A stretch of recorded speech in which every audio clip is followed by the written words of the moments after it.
Tindakan seorang abang untuk menyelamatkan adiknya yang lemas berakhir tragedi apabila kedua-dua mereka ditemui lemas di air terjun Sungai Sedim di Kulim. Sungai Sedim ialah salah satu tempat menarik di Kedah yang popular dan menjadi destinasi percutian bajet yang cukup menarik bagi pelancong alam semula jadi dan peminat sukan air. Aktiviti yang sering menjadi tumpuan di kawasan ini adalah whitewater rafting dan tree top walk. Namun di sebalik keindahan dan keseronokan yang dipamerkan di Sungai Sedim ini, terdapat juga beberapa berita sedih yang pernah berlaku. Sungai Sedim ini dikatakan berpuaka oleh sesetengah penduduk berhampiran kerana ada di antara mereka ternampak kelibat lembaga dan bunyi-bunyi misteri hampir setiap malam. Di samping itu, terdapat juga banyak kejadian mati lemas yang pernah berlaku di air terjun sungai ini, di mana pada tahun 2010, mayat seorang lelaki berusia 27 tahun telah ditemui di celah-celah batu di sini kira-kira jam 6.40 petang. Mayat tersebut telah dijumpai setelah 4 hari operasi mencarinya gagal. Berdasarkan sumber, sebelum mangsa hanyut, temannya yang sedang memancing pada ketika itu telah terdengar suatu bunyi yang misteri, iaitu bunyi seakan-akan batu berlaga dengan kuat.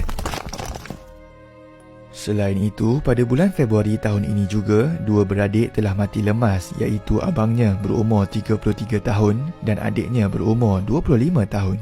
Mereka dikatakan telah mandi di kawasan lubuk sungai itu bersama 3 rakan lain. Kemudian tiba-tiba air berpusar dan menggelamkan mereka semua. 4 daripada mereka telah berjaya naik ke atas, namun salah seorang disyaki lemas. Kemudian abang mangsa yang berjaya naik ke atas itu telah pergi semula untuk menyelamatkan adiknya, namun kedua-duanya telah mati lemas. Seterusnya, terdapat kisah seram sebenar yang pernah dialami oleh seorang YouTuber, iaitu Lensa Kamal ketika dia pergi berkemah di sekitar Sungai Sedim. Pada mulanya, mereka ingat bahawa ramai akan berkemah di situ. Namun setelah waktu semakin lewat, hanya mereka berenam sahaja yang ada di situ. Ketika waktu malam, Kamal berasa seperti gelisah dan tidak sedap hati. Kemudian salah seorang rakannya berubah wajah seperti nampak sesuatu. Kamal dah perasan.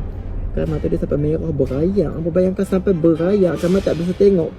Kal berayak sampai macam tu. Waktu dekat Pulau Sonsong dia tak macam tu. So Kamal macam detik-detik dekat hujung mata Kamal pula.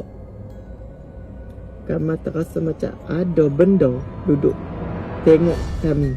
Kemudian, selepas beberapa kejadian aneh berlaku, mereka didatangi seorang lelaki yang memegang parang dan lelaki itu berkata bahawa dia telah 2 tahun tinggal di hutan tersebut. Kemudian, Kamal berasa risau dan aneh berkenaan lelaki itu dan segera cuba untuk pergi ke kereta untuk beredar. Kemudian, kawannya bernama Kyle seperti telah dirasuk oleh makhluk di dalam hutan itu kerana sering mengeluarkan kata-kata yang pelik sepanjang perjalanan keluar. Cakap pelik-pelik, cakap banyak-banyak. Dia cakap apa tau. Dia punya bahasa dia cakap tu, kalau pun nak tahu. Dia banyak gunakan perkataan istilah awak dan saya. Ayat bahasa baku Melayu. Tapi lembut gila dia cakap. Itulah antara kisah seram di air terjun Sungai Sedim.